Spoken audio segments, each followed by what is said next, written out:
Bacaan dari kitab Yesaya. Dalam tahun wafatnya Raja Uzia, aku Yesaya melihat Tuhan duduk di atas tahta yang tinggi dan menjulang, dan ujung jubahnya memenuhi bait suci. Para serafim berdiri di sebelah atasnya, masing-masing mempunyai 6 sayap. Mereka berseru kepada yang lain, "Kudus, kudus, kuduslah Tuhan semesta alam. Seluruh bumi penuh kemuliaan-Nya." Maka bergoyanglah alas ambang pintu, disebabkan oleh suara orang yang berseru itu, dan rumah itu pun penuhlah dengan asap. Lalu aku berkata, "Celakalah aku binasa. Sebab aku ini seorang yang najis bibir, dan aku tinggal di tengah-tengah bangsa yang najis bibir. Namun mataku telah melihat Sang Raja, Tuhan semesta alam." Tetapi seorang dari para serafim itu terbang mendapatkan aku. Di tangannya ada bara api yang diambilnya dengan sepit dari atas mezbah. Ia menyentuhkan bara api itu pada mulutku serta berkata, "Lihat, bara ini telah menyentuh bibirmu. Maka kesalahanmu telah dihapus dan dosamu telah diampuni." Lalu aku mendengar suara Tuhan berkata, "Siapakah yang akan kuutus? Dan siapakah yang akan pergi atas namaku?" Maka aku menjawab, "Inilah aku, utuslah aku." Demikianlah sabda Tuhan.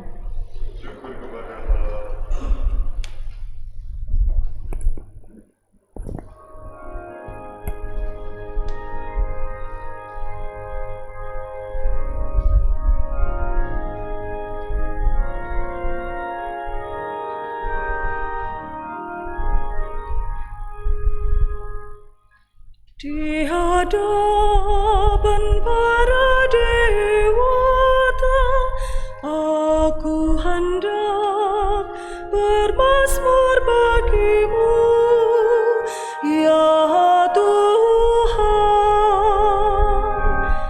Di hadapan para dewata, aku hendak bermazmur bagimu, ya Tuhan. Aku hendak bersyukur kepadamu dengan segenap hati, sebab Engkau mendengarkan kata-kata mulutku. Di hadapan para dewata, aku akan bermazmur bagimu. Aku hendak bersujud ke arah bait-Mu yang kudus. Di hadapan para dewata, aku hendak bermazmur bagimu, ya Tuhan. Aku hendak memuji nama-Mu karena kasih-Mu, dan oleh karena setia-Mu. Sebab Kau buat nama dan janji-Mu melebihi segala sesuatu. Pada hari aku berseru, Engkau pun menjawab aku. Engkau menambahkan kekuatan dalam jiwa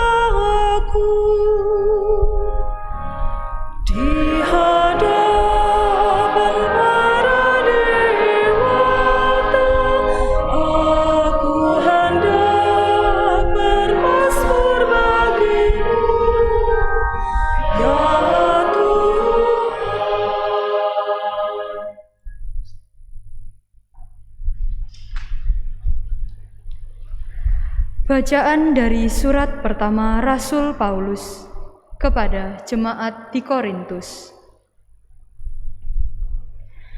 Saudara-saudara, hal yang sangat penting telah kusampaikan kepadamu, yaitu apa yang telah kuterima sendiri.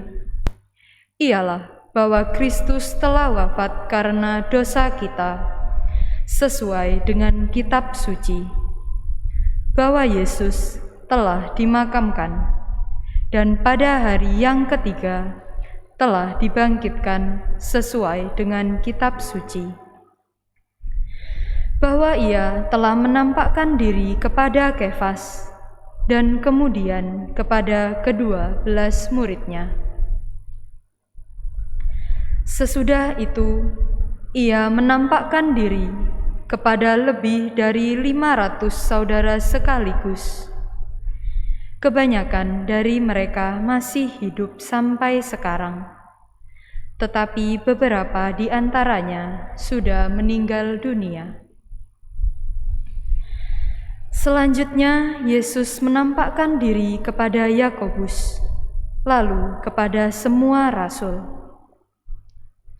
Dan yang paling akhir, Ia menampakkan diri juga kepadaku, seperti kepada anak yang lahir sebelum waktunya. Sebab itu, entah aku, entah mereka, begitulah kami mengajar, dan begitu pulalah kamu mengimani. Demikianlah sabda Tuhan.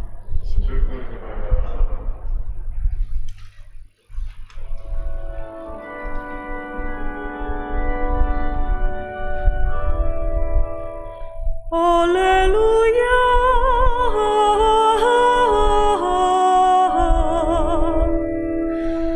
Haleluya.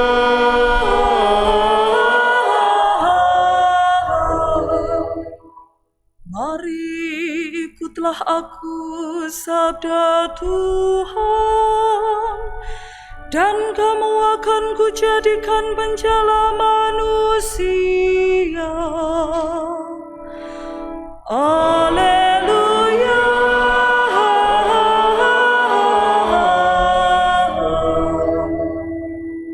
Tuhan bersamamu.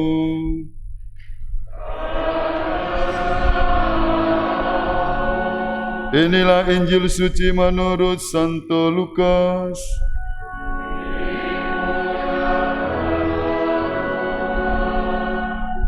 Sekali peristiwa, Yesus berdiri di pantai Danau Genesaret. Banyak orang mengerumuni Dia hendak mendengarkan firman Allah. Yesus melihat 2 buah perahu di tepi pantai. Nelayan-nelayannya telah turun dan sedang membasuh jala. Yesus naik ke dalam salah satu perahu itu, yaitu perahu Simon, dan menyuruh dia supaya menolakkan perahu itu sedikit jauh dari pantai. Lalu Yesus duduk dan mengajar orang banyak dari atas perahu.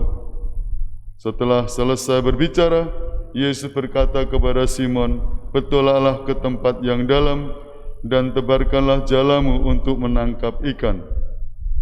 Simon menjawab, "Guru, telah sepanjang malam kami bekerja keras dan kami tidak menangkap apa-apa.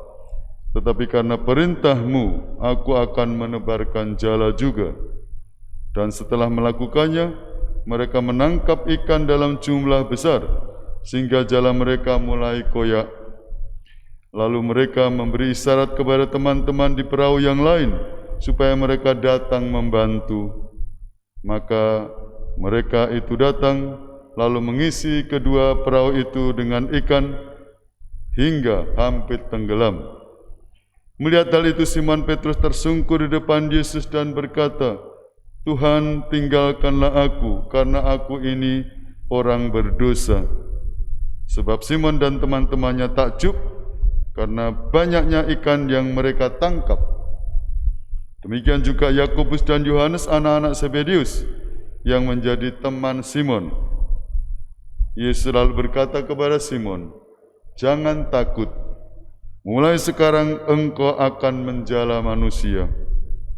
Sesudah menghela perahu-perahunya ke darat, mereka pun meninggalkan segala sesuatu dan mengikut Yesus. Demikianlah sabda Tuhan. Terpujilah Kristus. Bapak, Ibu, dan saudara-saudariku seiman dalam Kristus, pada masa biasa ini kita diajak untuk melihat contoh orang-orang yang diutus ikut serta dalam perutusan Yesus. Yesus juga diutus ya dari pembaptisan, lalu dia minggu yang lalu juga Yesus mewartakan Injil, pergi untuk segala bangsa. Yesus tidak melaksanakan perutusan sendiri, tapi dia juga memilih dari murid-muridnya untuk ikut serta dalam perutusan. Menarik, mereka tidak serta-merta langsung, wow ya saya lulus filsafat teologi. Tidak. Murid-murid Yesus itu ya pekerjaannya nelayan, tahu nelayan, yang di pinggir tersingkir ya, orang-orang yang rendah biasa, ya sederhana ya. Mereka sehari-hari pekerjaannya di pantai membantu orang tua. Contohnya adalah Simon Petrus. Maka waktu melihat bagaimana mereka mendapat ikan banyak, Petrus langsung tersungkur, Tuhan, aku orang berdosa. Nah, tapi karena kejujuran Petrus inilah, kesederhanaan Petrus inilah, dia dipilih dari menjadi penjala ikan untuk menjadi penjala manusia. Memang ya tidak langsung seperti membalik tangan. Petrus juga sempat ragu-ragu, bagaimana ini Tuhan? Suruh menebarkan jala mereka pada siang hari cari ikan. Tidak mungkin. Kapan cari ikan? Malam-malam. Pagi sudah pulang. Maka dikatakan sudah semalam-malam aku dan tidak mendapatkan apa-apa. Tapi karena engkau mengatakannya, maka aku menebarkan jala. Deng deng deng. Wah, dapat ikan. Tebarkan jalamu ke tempat yang dalam. Yesus memerintahkan. Duk in altum. Ini perintah yang dilaksanakan. Tapi kadang-kadang tidak mungkin, tapi taat. Ini contoh bagi kita juga umat. Ya, kadang-kadang kita diperintah pastor paroki, atau diperintah bapak uskup, atau diperintah atasan kita. Tidak mungkin. Loh, tidak mungkin bagi manusia, tapi mungkin bagi Allah. Maka kalau Anda mendapat perutusan, entah itu skala lingkungan, wilayah paroki atau keuskupan, siap. Ketaatan bagi gereja ini berguna bagaimana kita untuk meningkatkan mutu iman kita. Kalau tidak taat, tunggu saja ya. Kalau kita taat, segalanya lancar. Amin saudara? Amin ya. Bacaan pertama, Yesaya. Wah, dia mendapat penampaan serafin dan sebagainya. Dia merasa tidak pantas. Aku najis bibir. Loh, siapa yang harus aku utus? Ya, Yesaya mengatakan tidak pantas. Lalu dia disentuh bibirnya, ya, dan dia berseru kepada Tuhan. Ini aku, utuslah aku. Siapa yang pantas? Kita semua tidak pantas. Tapi kita dipilih Allah untuk melaksanakan tugas perutusan. Bacaan kedua, Paulus. Kenal Paulus? Yang dulu namanya Saulus. Walah, ini kalau dilihat tidak pantasnya, ya dia pandai. Tapi dia mau membinasakan murid-murid Yesus. Sudah bawa SK menuju ke Damsik. Nanti ketemu orang Kristen. Loh, zaman dulu itu perang sungguh ya. Membinasakan. Ya, tapi Paulus ditangkap oleh Tuhan dan dia bertobat dan menjadi Paulus. Dari Saulus menjadi Paulus. Dari yang mengejar-ngejar murid Tuhan menjadi orang yang dipakai oleh Tuhan mewartakan kabar gembira ya, kepada segala bangsa. Ya, bukan hanya di Roma tapi kepada segala bangsa. Banyak surat yang dia tuliskan. Bapak, Ibu, dan saudara-saudariku seiman dalam Kristus, 3 contoh perutusan mulai Yesaya, Petrus, Paulus memberi semangat kepada kita untuk berani juga diutus menjadi penjala manusia zaman sekarang ini. Di masa pandemi tidak menjadi alasan bagi saya, bagi kita untuk tidak mewartakan kabar gembira Injil, bukan? Justru masa pandemi ini kita siap untuk mewartakan kabar sukacita. Ya. Mewartakan apa, Romo? Mewartakan pakai masker. Loh, ini memberi contoh ya. Pakailah masker, rajin mencuci tangan, jaga jarak, apalagi mandi. Loh, mandi apa loh? Loh, ya. Habis keluar itu kemeringat apa mandi, seger. Loh, itu yang sederhana. Mewartakan kabar gembira dengan hati gembira. Loh, berat ya berat, tapi ya, hati yang gembira. Berulang kali saya nyanyikan lagu itu dari Amsal itu ya.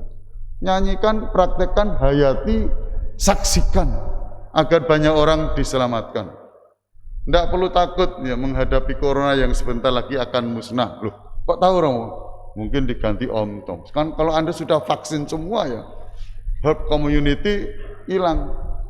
Ya ada lagi unicorn, tetap ketahanan fisik. Ya. Tidak perlu takut. Ya. Hati yang gembira adalah obat. Apalagi?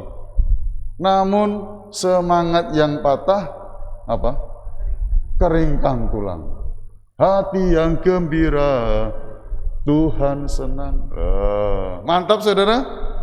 Mantap ya. Tetap kita melaksanakan tugas penutusan. Memang ada berita-berita Romo kelihatannya semakin meningkat.